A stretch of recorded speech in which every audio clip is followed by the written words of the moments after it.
पिछले चैप्टर में हमने देखा था कि लिन चिल्लाते हुए कहता है, कौन है वहाँ? तो वो मूर्ति खुद से ही कहती है, ये भी बहुत कम जीने वाला है। तभी कोई चीज लिन यू के पास आती है और उससे लिपट जाती है और कहती है, क्या तुम यहाँ मुझे बचाने आए हो? मैं बहुत भूखी हूँ, अब आगे। लेकिन तभी लिन खुद को उस चीज से छुड़ा लेता है, लेकिन फिर भी वो चीज लिन पर अटैक कर रही थी। तब लिन अपने मन में कहता है, ये चीज है क्या? तब वो अजीब सी चीज कहती है, मुझे तुम्हें खाने दो, और ये कहकर वो लिन को चोट पहुंचा देती है। लिन के हाथ पर चोट लग गई थी, जिसकी वजह से उसके हाथ से खून आने लगता है।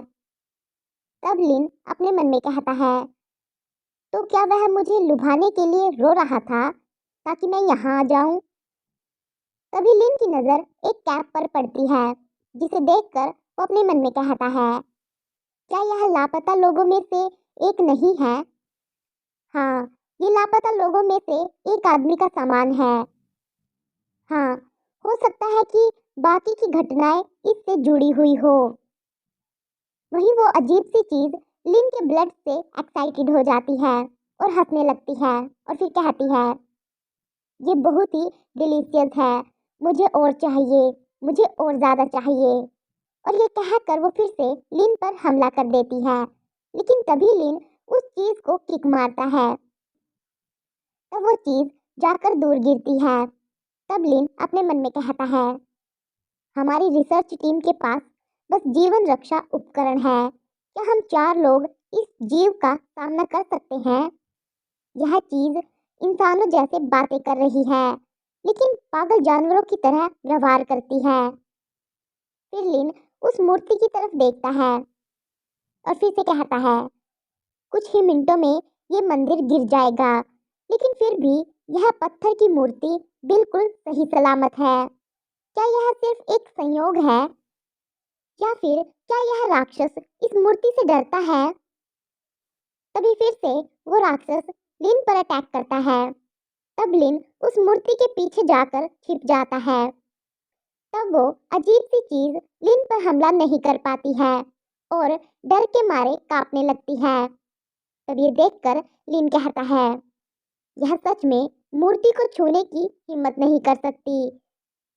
तभी वो मूर्ति कहती है, बुरा नहीं है, ये मूर्ति एक ढाल बन सकती है।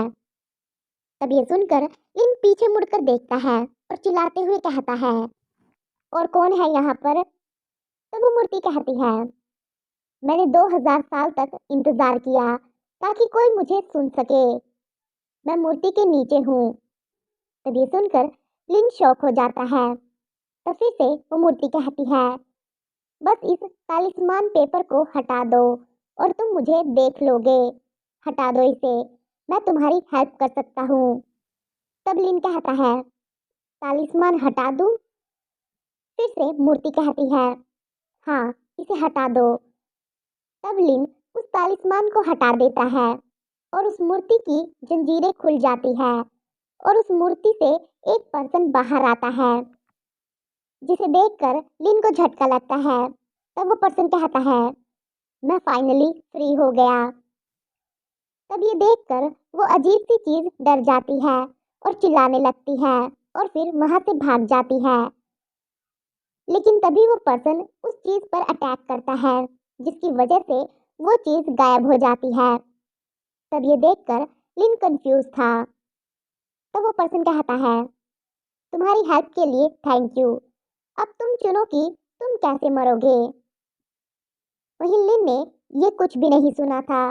उसका ध्यान अब भी उस अजीब सी चीज पर था, जिसे देखकर वो अपने मन में कहता है, वह चीज पल भर में गायब हो गई।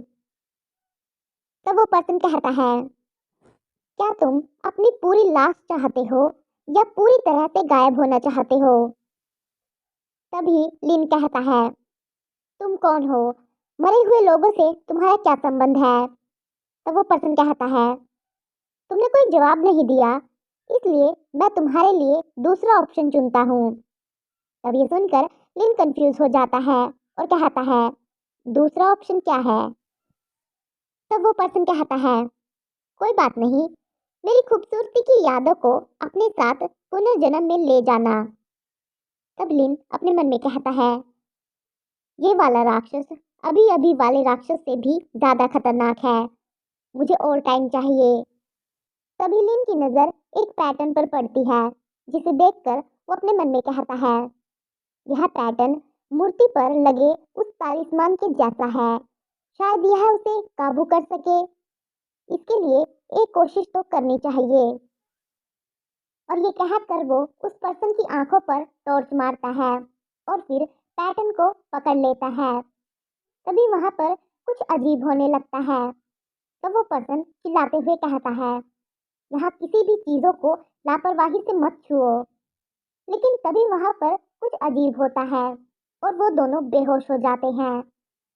कुछ टाइम बाद वो पर्सन अपनी आंखें खोलता है और अपने हाथ को देखता है और फिर कहता है, सब खत्म हो गया।